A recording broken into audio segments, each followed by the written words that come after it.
Uy, may kasama pa. Uy, may kasama pang basura. Maano yata tayo, budol yata tayo ah. Ba't puro basura to? Oh no! Puro basura.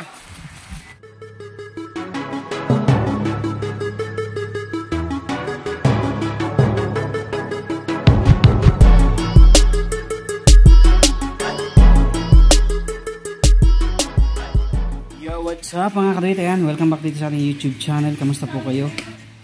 Ayan, magandang gabi po sa inyong lahat. At mayroon tayong i-unbox na ating parcel na binili natin itong 99. So, quick unboxing lang tayo dahil excited na ako. Ayan. So, bali tatlo pala yan yung i-unbox ko na yan. Kaso itong isa, nauna ko nang i-unbox. Ayan. So ito yung ating bagong tools na Flyman impact driver. So ito yung matagal ko na ring dream na tool. Ayan, 7 pieces lang dahil marami naman tayo nitong mga ganito. Itong drill screw bit. Ayan, positive and negative. Dalawang maiksi, isang Philip, isang negative. Tapos dalawang mahaba na negative at dalawang mahaba na Philip. Yan, bali 7 pieces lang yan. 400 to mga kaduit. Ano yan? Sale pa yan. Nasa 600 yata yan pag hindi sale. 99 kasi, 99. So bali yan yung ating unang binuksan kahapon. Excited na rin ako. So magagamit natin sa ating mga susunod na mga gagawin natin sa ating shop. Ayan, Flyman talaga yan mga kabili. So ngayon ay i-unbox naman natin yung ating sunod na tools. Ito naman. Hey there. Subscribe to my channel. Ayan. And also press this bell icon. Ayan. Wala kasi tayo nung medium size nito. Ang nandyan natin ay yung malaki. Tapos yung maliit, maiksi, ganyan lang siya kaiksi. So kumuha tayo kasi kailangan natin to pampuwersahan ba. Flyman din to, kaya matibay. Subok ko na yung mga Flyman natin na brand. Tapos ito, kumuha rin tayo pampikete, pang madalian. Kasi yung ating mga alin ay mahaba. So kumuha tayo nito, yan. Flyman din to mga kaduit. 4-5 size. Gamitin to sa mga pairings, sa mga small allen bolt. So ayan na.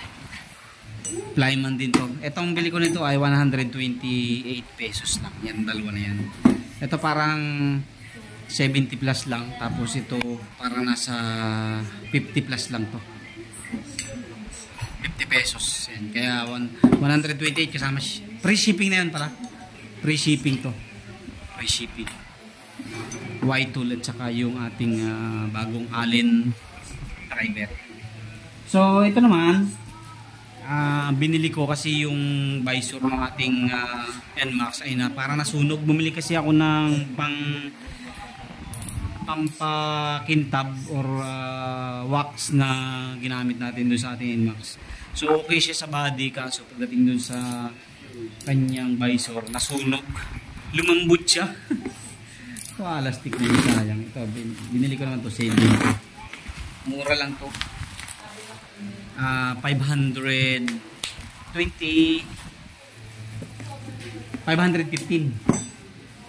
Ito kung hindi ito sale, nasa 900 plus. Uy, may kasama pa. Uy, may kasama pang basura. Maano yata tayo, budol yata tayo ah. Ba't puro basura to? Oh no! Puro basura. Oops, tingnan natin kung nabudol nga talaga tayo. nabudol tayo.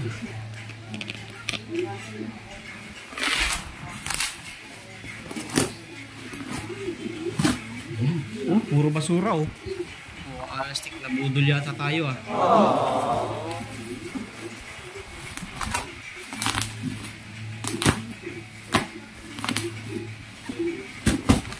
Yun. Ito yung laman niya. So nilagyan lang nila ng cushion. Cushion ba? Cushion. Protection para hindi siya ma-dent. Kaya lang, dagdag basura to sa atin. Okay. So, visor ng ating NMAX 155 version 2. Oh, see? Ayan. So, hindi ko na muna babalatan kasi hindi ko pa ikakabit. Sa ano ko pa daw kakabit? Sa Sabado. Ayan. So, maliit lang siya. Tapos, mayroon na siyang design dito. Yan, may design din siya dito. Tapos meron din siya dito. And then ito. So ayan, may kasama na rin siyang ano, mga goma oh. Kaso wala siyang kasama ng screw. Goma lang. Ah, meron din pala. Meron din siya mga kaduit kasamang screw. Ayan oh, mga black screw nga lang. So ayan, ito na yung ating binili na itong 99. Yung mga piyesa natin. Additional tools. Ito mahalaga talaga to sa ating shop, yung tools natin na yan. Torque impact driver, tapos yung ating Allen driver, tapos Y tool na bago na wrench. So, yun lang mga kadoy. Thank you very much. Thank you. God bless po sa inyo lahat. Happy evening. Gabi na kasi. Thank you. God bless po. Oh, yeah. Visor. At ang ating mga tools na bago.